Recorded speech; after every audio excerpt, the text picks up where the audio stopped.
गिबियावनो बर' थुनलाइ आफादनि गासैबो दैदेनगिरि मावथि बिथांमोननिसिम आंनि गोसो गोरबोनि गोजोन हामलायनायजों लोगोसे गोदान बोसोरनि गाहाम हामलायनायखौ जासिदों।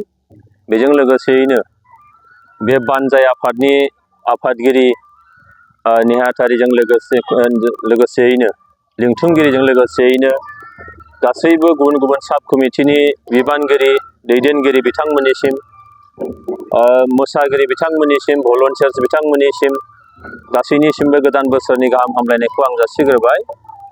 जे नोंगौ दुलाराय बर' माहारिनि सिनस्रि आफाद गारजेन आफाद बर' थुनलाइ आफादनि 65थि बोसोरसालिया जथुम्मा बियो बिजनी हालामनि चिरां जिल्लानि बिजनी हालामनि नैबे बरलावगाव थेंफाख्रि फोथाराव फैगौ 9, 10, 11 जानुवारि अक्ट'नियाव बियो जानो थांगासिनो दङ। दा बेनिनो साखाफारा जानाय हाबाफारि बेखौ लानानै आङो दिनै दसे समनि थाखाय बेयाव बेरायफैदों। बेरायनानै जोबोद गोजोननाय मोनदों। जा बानजाय आफादा जोबोद राफोदै सांग्राङै खामानि मावगासिनो दङ। बिथांमोनहा फैगौ 9 जानुवारिनि सिगां गासैबो हाबाफारिखौ थाम-थिमखौ बिथांमोना निस्सय खालामनो हागोन बेखौ मिजिं खालामदों। आरो निस्सय जोंनि सिनस्रि आफाद बर' थुनलाइ आफादनि जाय बर'नि थांनाय थैनाय बिनि थामोनथा सिनायथि रैखाथिनि थाखाय हाबा मावबोदों।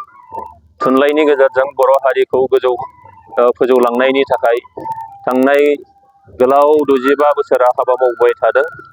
दा बेयाव बे आफादनि नैबे 65थि जथुम्माया जोबोद मोजाङै जोबोद गाहामै खुंफुंजाथों, जेरैबो बिथिंनिफ्राय जाफुंसारथों बेखौ आं मिजिं खालामदों। बानजाय आफादा नारानाथार बिथांमोना नाजाबाय थादों। निस्सय बेयाव जिथु चिफ मिनिस्टार आसाम बिथाङा फैगोन, जोंनि दैदेनगिरिफ्राबो फैगोन, बेजों बर' हारिनि थामोनथा सिनायथि रैखाथि बर' थुनलाइनि गोजोर जौगासारनाय हारिनि थामोनथाया गोजौआव दावखोलांनाय सोदोमस्रिया गोजौआव गाखोलांनायाव मदद निस्सय खालामगोन आङो मिजिं खालामबाय। जोंनि मोसाखावरिफ्रा जोंनि हारिमुखौ दिन्थिनो थाखाय नारानाथा नाजाबाय थादों। भलन्टियार्सफोर मार्च पास्टनि बेयाव साखाफारा जागासिनो दं। बिथांमोना जोबोद मोजाङैनो निस्सय दिन्थिफुंनो हागोन। बानजाय आफादा सिकिउरिटिनिफ्राय लानानै जोंनि डेलिगेट्सफोरनि फारफ्रोम बिथिंनि बिथांमोनखौ बानजायनायनि थाखाय जानाय लोंनाय थानाय जेरावबो जाहाथे माने जेबो खमि जाया खहा जाया बेखौ बिथांमोना नोजोर होबाय थादों। एक्जिबिसननि थाखायबो दिनै एक्जिबिसन साब कमिटिया खामानिखौ मावबाय थादों।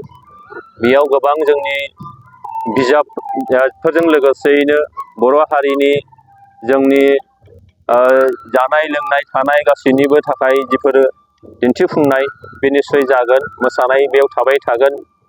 नैबे जथुम्मानि गेजेरजों माखासे सेमिनार लादों। बे सेमिनारनि गेजेरजोंबो हारिनि राव थुनलाइया गोजोर आरो राफोद जानायनि थाखाय हाबा लाबाय थादों। बेयो निस्सय जाफुंसारगोन आरो फारफ्रोम बिथिंनिफ्राय मैखोमै जाफुंसारथों बेखौनो आङो मिजिं खालामबाय, इसोरनि खाथियाव आर'ज खालामबाय। बेखौ